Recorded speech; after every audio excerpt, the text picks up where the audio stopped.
पिलामाने मातृभाषा विषयर गल्प न्याय विचारर ए द्वितीय कालांश को पुणी थरे स्वागत। पूर्व कालांश रे आमे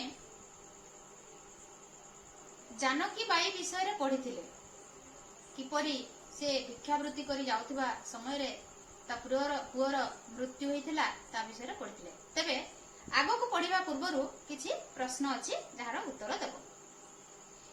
गाल्पिक सुनंद कर केउठारे जन्म ग्रहण करथिले? कटक सहर रे।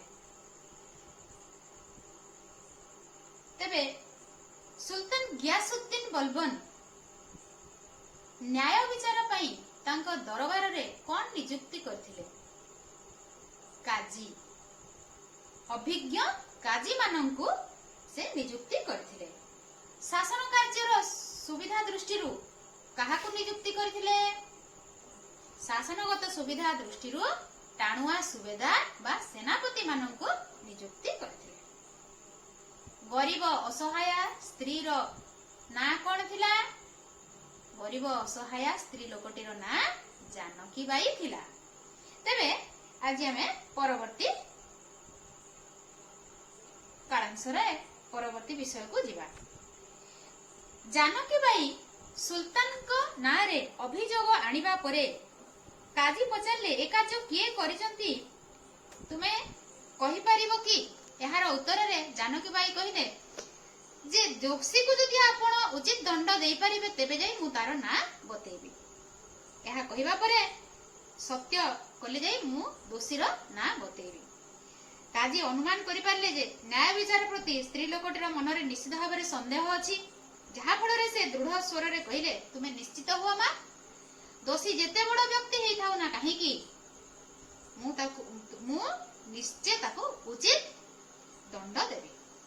ता से अपराधी अर्थात जे अपराध करे अपराधी रो ना तुमे वर्तमान कह। जानकी बाई कहिला से होचंती सुल्तान गियासुद्दीन बलबन निजे। अदालत रे भरपूर लोक थांती। अदालत रे उपस्थित थिबा लोक माने समस्ते जानकी बाई रो उत्तर सुनी आश्चर्य होई गले, स्तंभीभूत होई गले, स्तब्ध होई गले। हठात नीरवता भंग करी जे हिंदुस्तान रो मालिक सुल्तान गियासुद्दीन को ना रे एते बड़ अभियोग आनिचंती, यार साहस तो कम नुहे। समस्ते भाबिले आउ आजी काजी कोन करिवे, कोन न्याय विचार करिवे एई अपेक्षा रे समस्ते रहिले। जानकी बाई रो अभियोग सुनी काजी किछि समय नीरव रहिले। तापरे पियादा अर्थात निज दस्तखत रे गोटे परवाना जारी कले। परवाना अर्थात आदेशनामा गोटे जारी कले। आ से आदेशनामा रे यथाशीघ्र सुल्तान को दरबार रे उपस्थित रहिबा पई कहिले। किछि समय परे पियादा सहित जे खबर नेबा आनिबा करे ताको पियादा कहा जाय। तो पियादा सहित सुल्तान निजे दरबार रे उपस्थित हले। सुल्तान को देखि समस्ते आंठू माडी सलाम कले। मुसलमान शासन समय रे समस्ते शासकों को आंठू माडी सलाम करंती, अर्थात आमे जेमिति नमस्कार हो से माने मुसलमान माने सलाम करंती।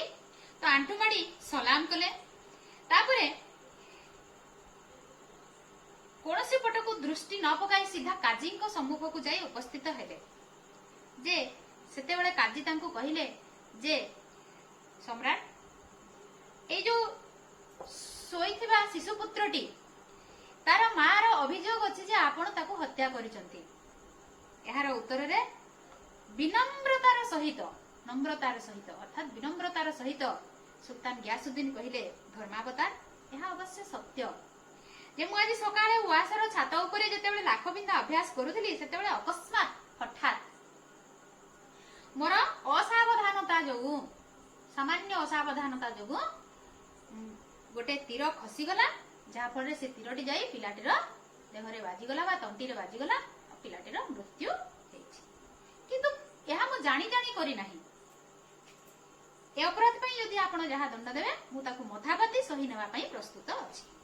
सुल्तान कहिले जे एहार दंड विधान आपण जहा करिवे मु से सब ग्रहण करिया पई प्रस्तुत अछि।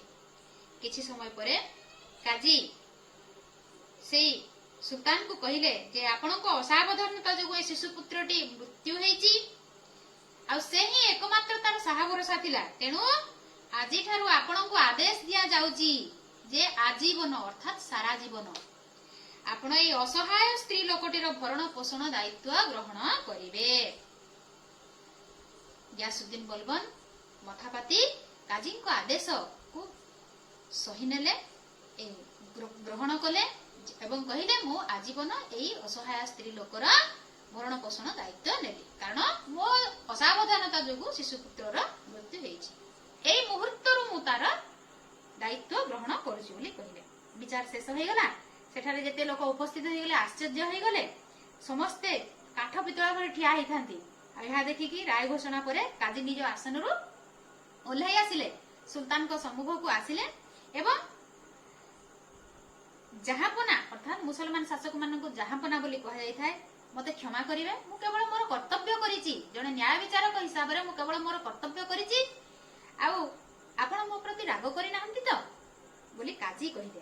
संगे संगे काजी को ग्यासुद्दीन बलबन कुंढई पकेले एवं कहिले आपण तो मो राज्यर गर्व एवं गौरव मु शासक हेथिले मध्य आपण निर्भयतार सहित आपण उचित न्याय विचार करिसंती प्रजा मानक सहित न्याय देबा आपणको कर्तव्य जहा कि आपण पालन करिसंती तेणु सेति पई निरपेक्ष एवं निर्भीक विचार करिथबारु मु आपणको धन्यवाद जणाउची।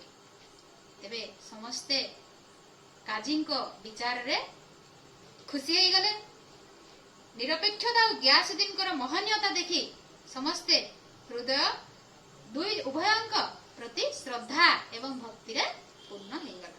पिला माने ए पाठ को तुमे बारंबार पढ़िबो कष्ट शब्द को अर्थ को बुझिबा को चेष्टा करिबो एवं संक्षिप्त प्रश्नर उत्तर निज खाता रे लिखिबो। आज पई एतिकी धन्यवाद।